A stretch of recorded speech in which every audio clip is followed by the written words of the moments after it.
I do not believe that any of us have dreams that were not given to us for the purpose of accomplishing those particular dreams. Real, man. Manifesting is real. When you figure out who you are and what you want to do, and you devote your life to it like a maniac, like you're all in on this thing, and you manifest, most of these people end up, doing what they say they're going to do and being who they say they're going to become. It's real. And there's no excuses. There's no fucking days off. There's no, not willing to grind and, everybody's against me and this didn't happen for me because of this and that and all this whining and pussy ass bullshit that a lot of people do these days. These people who dive in and they're hardcore and they're focused and they know what they want, they know who they are, and they lay out these short-term goals and this roadmap on how to get there. He told me if I didn't like the results I was getting in my life, that I was going to have to change me because they were my results. And he said, if you're going to change you, you're going to have to find out something about yourself. Yeah, it does. It feels beautiful. I dreamt this so much, so clearly, so precisely, and so frequently that it has manifested itself into reality. Come on, get up, kid. Get up. For your running toward your dream, I applaud you for believing in yourself, because that's what life is about, stretching and challenging, looking for ways that you can begin to improve yourself. But if the why isn't strong, if your goals aren't powerful, if the vision isn't clear, the old prophet said, without a vision we die, without a vision we perish, without a dream we're nothing. If you study statistics, 95% of the people live their entire life and never live the way they want to live. Did you know that 95% of the population in this country, let's say in North America, the richest continent in the history of the world, they'll work productively, let's say for 40 of their 65 years, and they'll end up with hardly any money. Around 2010, 2011, I went through this huge spiritual thing where I became obsessed with the power of the mind. And I got into it deep, like really deep, just meditation, visualization, and just realizing how powerful our minds actually are, like how we really do paint our world with our thoughts and our level of self-belief.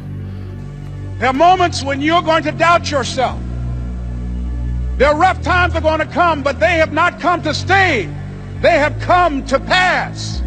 People in general are afraid of failure. How did you become one of those people who doesn't seem to be afraid of failing? It doesn't exist. It's not existent. What the hell does that mean? Seriously, what does failure mean? It doesn't exist. It's a figment of your imagination. If you pan it down here, you see it's about 3 o'clock in the morning and there's not a car or a person in sight.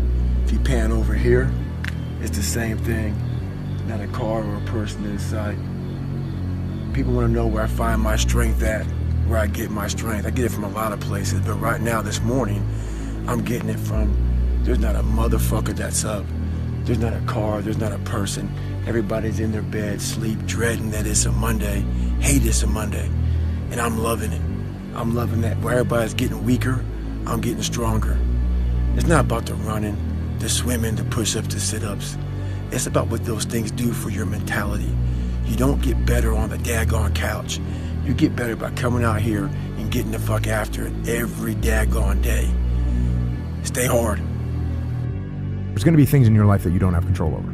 There's things that you can control. There's things you can't control. Now, I will tell you that human beings can control a lot more than they think they can. When you put these restrictions up, and that's what my first question is, how bad do you want this? If it's as bad as you want to live or breathe or sleep, whatever the hell it may be, I can work with you. But a lot of people, most people don't want it that badly, which is why they always ask the question, man, how did you get to where you are? You know how to do it. You know exactly how to be you or how to be me. You don't want to do it. So I can't make you do it, and nor do I have the time or energy to force you into that place that I know you have to be to do it. There's no luck in this game, man. There may be a little bit of luck, but the luck happens after you bust your ass and you put yourself in that lucky situation. luck doesn't happen. You put yourself in that situation where luck might happen. And that's what people don't know. Connor, in February of 2013, we spoke for the first time. You didn't have a car, you didn't have a pot to piss in, all you had were blueberries. Now here you are with the undisputed gold. Enjoy it, my friend. You deserve it, you called it. Yeah, from nothing to something to everything. So that's where I am right now. I blame no one. I look in the mirror. On the other side of it, what an opportunity we have, because tomorrow's the first day of the rest of our lives. So what an opportunity we have to practice. I'm gonna learn from the past, but I'm not gonna dwell on it. There's no point in dwelling on it. The only point in dwelling on it is to learn from it. So that's what I would do here. And then I would take what I learned from my experiences of where I failed, and I would also take the positive things that I learned, because even that failure is a positive. Even that failure is a positive, because you realize the value of the opportunity that you had, and you blew it, and you're like, okay, I'm never gonna let that happen again. Lesson learned. I tell people this all the time. Michael Jordan, the greatest basketball player in the world, he took 946 game-winning shots. 946 times since he was in high school, the ball has been in his hand to take the game-winning shot with no time on the clock. He has only made 146 of those. He has missed over 700 times, but he has made 146. You know what they write about? When he make it. And we're not on this stage just because of talent or ability. We're up here because of 4 a.m. We're up here because of 2-a-days or 5-a-days. We're up here because we had a dream and let nothing stand in our way. If anything tried to bring us down, we used it to make us stronger. We were never satisfied, never finished, will never be retired. My high school English teacher, Mr. Fisk, I actually paid attention one time in class, and he said, he had this beautiful quote, and it read, "Rest at the end, not in the middle." And I took that to heart. I believe there's time for resting at the end, but for me, that time is not now. You will never succeed more than you fail. That's not how it works. You know why? Because failure is a wonderful teacher. It's the only way to learn. You have to fail. Failure is a part of the process to becoming successful. Players who love to win and players who hate to lose, which one are you? I'm neither. I play to figure things out. I play to learn something, right? Because I think if you play with a fear of failure, or you play with the will to win, or that supersedes the fear of failure, I think it's a weakness either way, right? Because if you play with the fear of failing, you'll have the pressure on yourself to play, to capitulate to that fear. If you play with the sense of I want to win, then you have the fear of what happens if you don't.